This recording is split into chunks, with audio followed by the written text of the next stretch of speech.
अल्हम्दुलिल्लाहि रब्बिल आलमीन वल्आक़िबतु लिल्मुत्तक़ीन वस्सलातु वस्सलामु अला सय्यिदिल अंबियाइ वल मुरसलीन व अला आलिहि व अस्हाबिहि अजमईन अम्मा बअद फ़अऊज़ु बिल्लाहि मिनश शैतानिर रजीम बिस्मिल्लाहिर रहमानिर रहीम या अय्युहल्लज़ीना आमनू कुतिबा अलैकुमुस्सियामु कमा कुतिबा अलल्लज़ीना मिन क़ब्लिकुम लअल्लकुम तत्तक़ून। वअन अब्दिल्लाह इब्न अब्बास रज़ियल्लाहु तआला अन्हुमा क़ाल फ़रद रसूलुल्लाह सल्लल्लाहु अलैहि वसल्लम ज़कातल फ़ित्र तुहरतन लिस्साइमि मिनल लग़्वि वर्रफ़्थ व तुअमतन लिल मसाकीन मन अद्दाहा क़ब्ल अस्सलाति फ़हिय ज़कातुन मक़बूला व मन अद्दाहा बअद अस्सलाति फ़हिय सदक़तुम मिनस सदक़ात।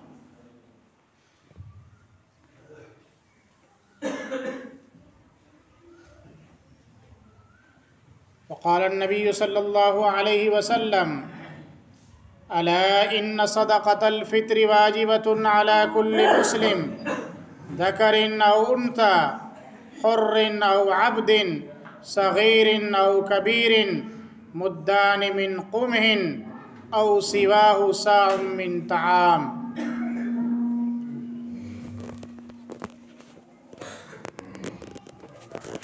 मुअज़्ज़ज़ हाज़रीन जुमा, अल्लाह तबारक व तआला का हमारे और आप पर बड़ा फ़ज़ल और बड़ा करम है कि अल्लाह ने हमें और आपको बख्शिशों और मग़फ़िरतों वाला महीना नसीब फ़रमाया। हम और आप इस वक्त रमज़ानुल मुबारक के अनवार व बरक़ात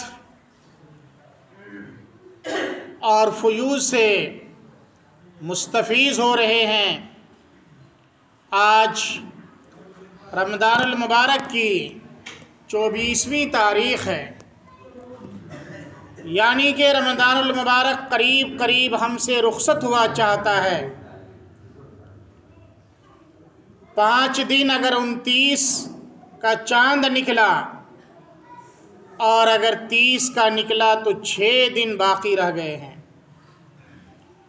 इसका मतलब ये हुआ कि ये जुमा रमज़ानुल मुबारक का आखिरी जुमा है।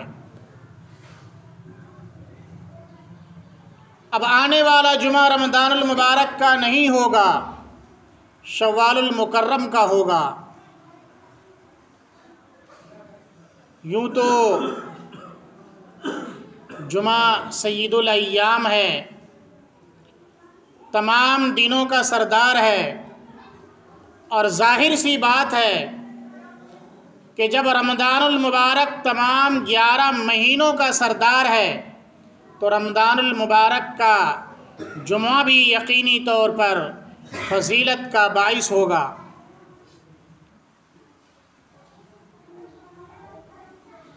हमें चाहिए कि हम इस महीने के लिए खुसूसी एहतिमाम करते।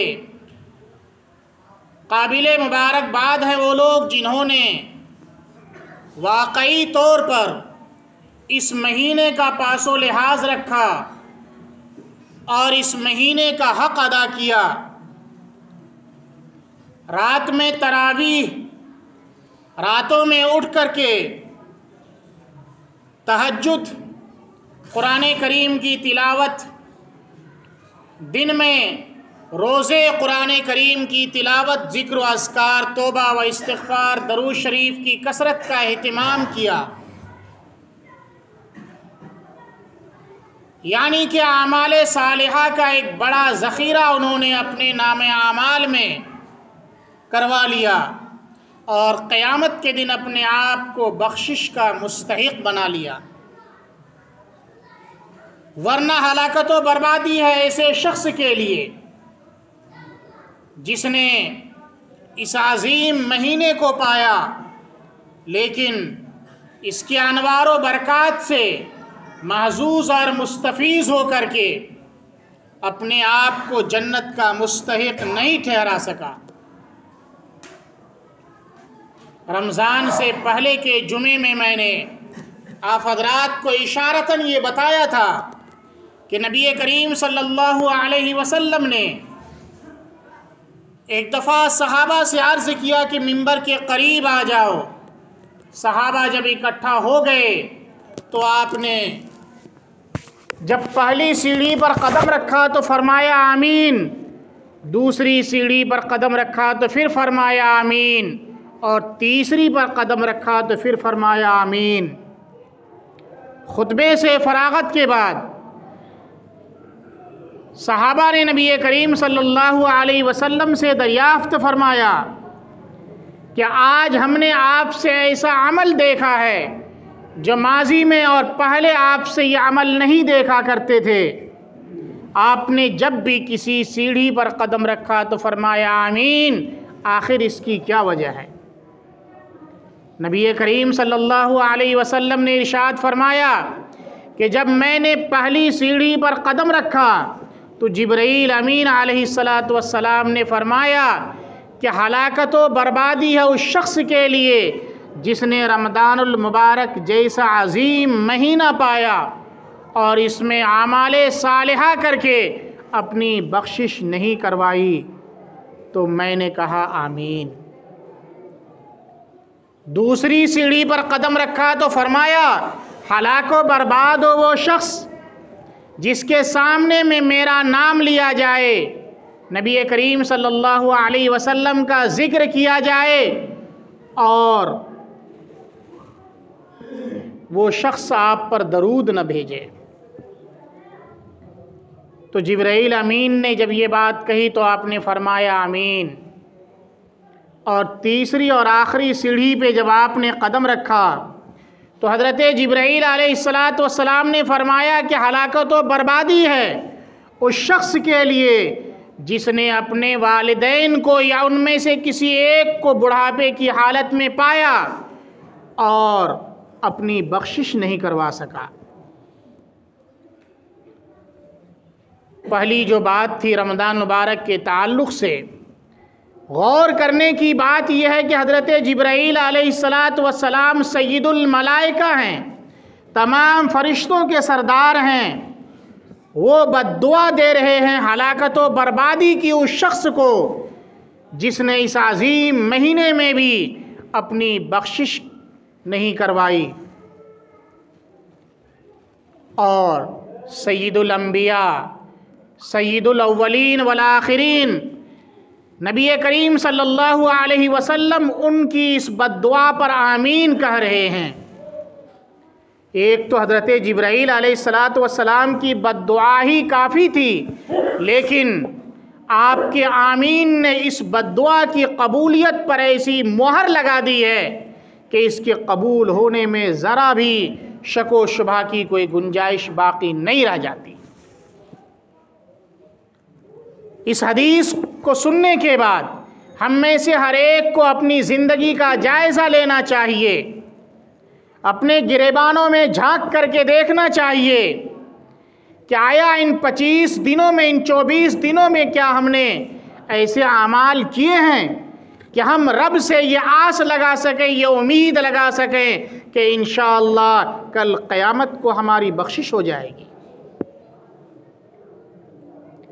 अगर हमें ये उम्मीद है तो बहुत अच्छी बात है और मुबारकबादी के आप लायक हैं, और अगर ये उम्मीद नहीं है तो फिर हमें आपको अपनी खैर मनानी चाहिए और कम से कम ये जो 5 दिन या 6 दिन बाकी रह गए हैं इनमें तो ऐसी तौबा करनी चाहिए, ऐसी तौबा करनी चाहिए और ऐसी इबादत करनी चाहिए कि जो कमी और कोताही रह गई है उन कमियों और कोताहियों पर पानी फिर जाए, वो कमी और कोताही माफ़ हो जाए और जो कमी रह गई है उसकी तलाफ़ी हो सके।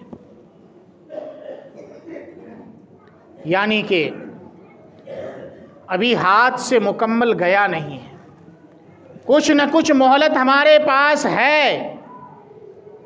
5 दिनों की 6 दिनों की मोहलत है, इन 5-6 दिनों में कुछ हमें कर लेना चाहिए।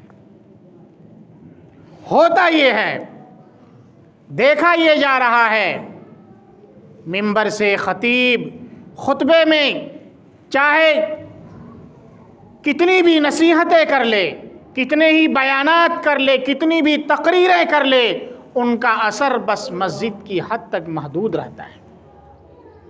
लोग अपनी ज़िंदगी में उसे उतारने की फ़िक्र नहीं करते।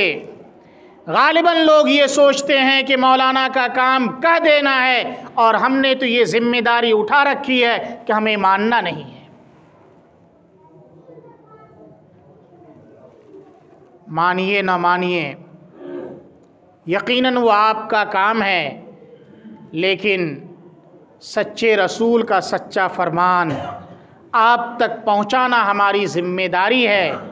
हमने आप तक पहुंचाया, और अगर आपकी आँख, हमारी आँख अभी भी नहीं खुलती है, तो जो ही हमारी आँख हक़ी बंद होगी दुनियावी, और आखिरत के तमाम दरीचे खुल जाएंगे और हकीकी ज़िंदगी हमारी नज़रों के सामने होगी, उस वक्त हमें एहसास होगा। लेकिन कफ़े अफसोस मलने के अलावा कुछ हासिल नहीं होगा। जब चुग गई चिड़िया खेत, अब पछतावत का होवत है।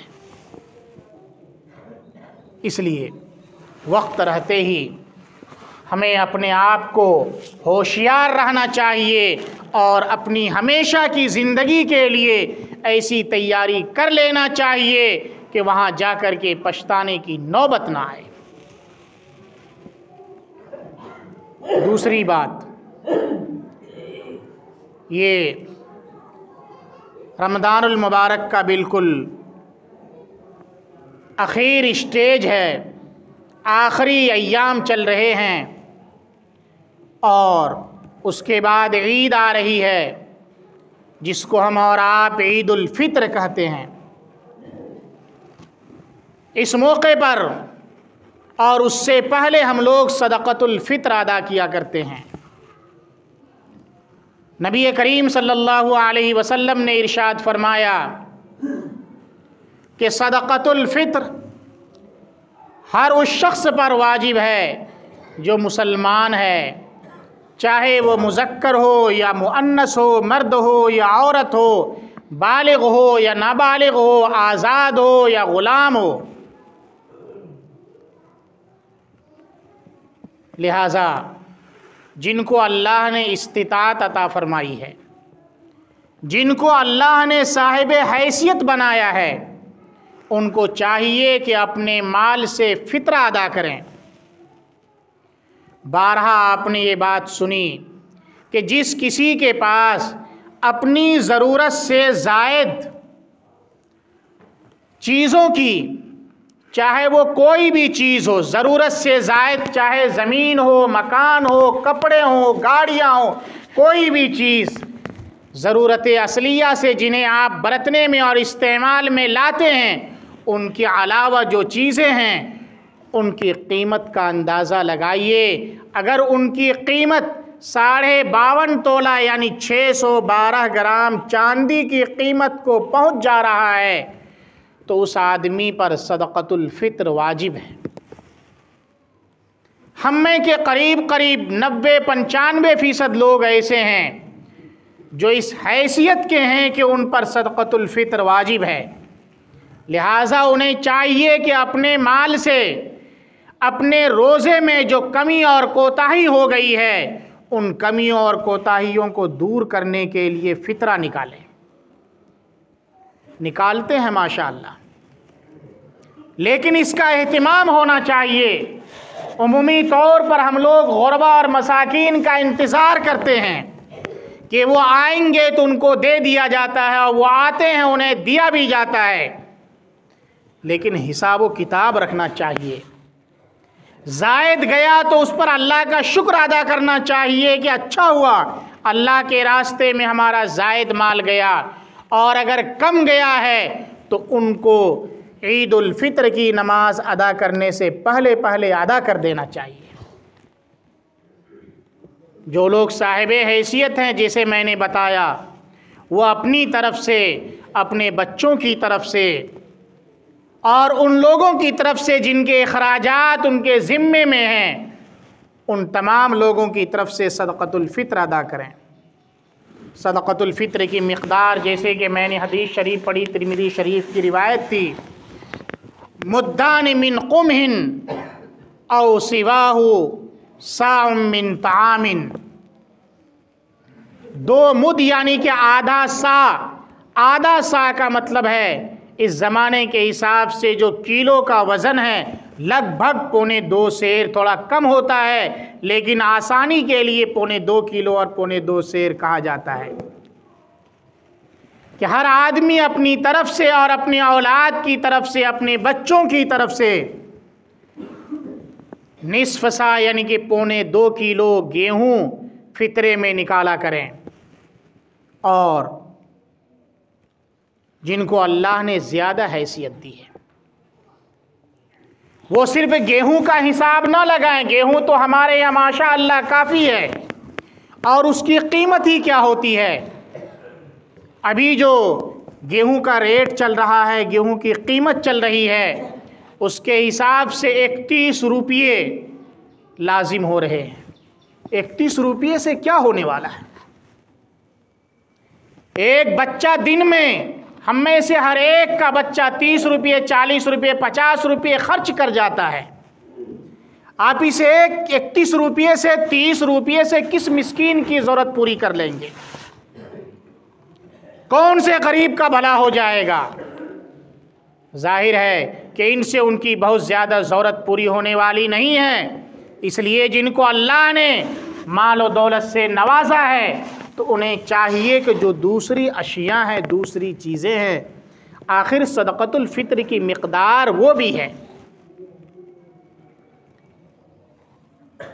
छुहारे हैं, किशमिश है, इसमें 1 सा है। असल में नबी करीम सल्लल्लाहु अलैहि वसल्लम के ज़माने में मदीने में गेहूं नायाब था। एक तरह से गेहूं की पैदावार वहाँ नहीं होती थी। तिरमिज़ी शरीफ की एक रिवायत में है, एक सहाबी फरमाते हैं कि जब हम लोग गेहूं इस्तेमाल करते थे, गेहूं की रोटी खाते थे, तो दूसरे दिन हाथ देखते थे ऐसे करके कि सेहत बनी है कि नहीं बनी है। गोया कि उन्हें गेहूं का आटा नहीं मिलता था, ज़्यादातर मक्कई का आटा वो इस्तेमाल करते थे। और उमूमन तो घरों में खजूर और पानी पर गुज़र बसर हुआ करता था। तो खजूर की बहुतात थी, किशमिश वगैरह की पैदावार ज़्यादा थी। तो जो चीज़ ज़्यादा हो वो सस्ती हुआ करती है। तो सस्ती होने के हिसाब से आपने 1 सा गेहूँ, 1 सा जौ, 1 सा किशमिश, 1 सा खजूर या छुहारे कह लीजिए, वो लाजिम करार दिया था। और गेहूँ महंगा था तो निस्फ़ सा यानी कि 1.25 सेर।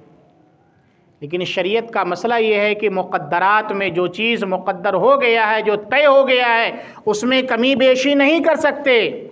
तो इसलिए कोई भी आलिम ये नहीं कह सकता कि 1 सा गेहूँ देना है, आधा सा, बल्कि 1 किलो खजूर इस ज़माने के हिसाब से दिया जाए तो वो भी 100 रुपये अदना से अदना खजूर पड़ रहा है। तो इसमें तब्दीली का हक़ किसी को नहीं है। लेकिन ये तो कहा जा सकता है कि जिस किसी को अल्लाह ने हैसियत दी है, जिस किसी को अल्लाह ने मालदार बनाया है, तो वो जहाँ हर साल गेहूं के हिसाब से निकाला करते हैं, कभी खजूर के हिसाब से निकालिए, कभी किशमिश के हिसाब से निकालिए। या घर में अगर एक फैमिली में 10 आदमी हैं तो आपने 2 आदमी, 4 आदमी या ज़्यादा आदमियों की जानिब से गेहूं से निकाल दिया, तो चंद आदमी तो ऐसे भी तय कर लीजिए कि उनकी जानिब से खजूर और किशमिश के ज़रिए से अदा कर दीजिए। खजूर और छुहारे में उमूमी तौर पर 100-150 रुपये किलो है। 1 सा निकालते हैं 3.5 सेर, यानी कि कम से कम 350 रुपये निकलेगा। और 8 आदमी, 10 आदमी अगर है गेहूं के हिसाब से निकाल रहे, 10 आदमी हुए तो 300 रुपये। बताइए इतना सस्ता सौदा हम कब तक करते रहेंगे? और अल्लाह के रास्ते में जितना ज़्यादा चला जाए वो हमारे हक़ में ही मुफीद है, उसमें यकीनी तौर पर हमारा फ़ायदा है।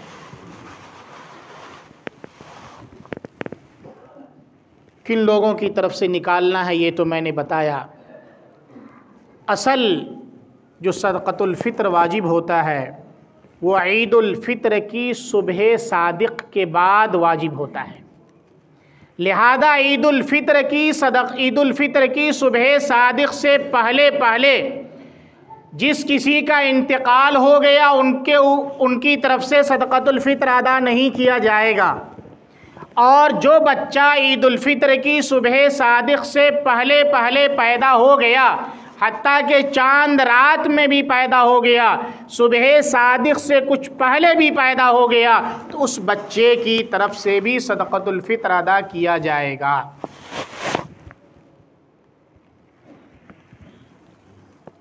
ये तो सदक़तुल फ़ित्र के ताल्लुक़ से बात थी। एक आखिरी बात, ईद आ रही है। लैलतुल ईद की बड़ी फ़जीलत है।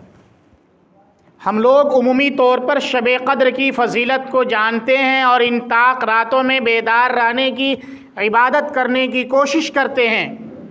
लेकिन वो लोग भी जो एतिकाफ़ में होते हैं, चाँद निकलने के बाद उमूमन अपने घरों को चले जाते हैं और उस रात को कोई वक़्त और कोई हैसियत नहीं देते। हालांकि वो रात लैलतुल जायज़ा है, वो रात बदले की रात है।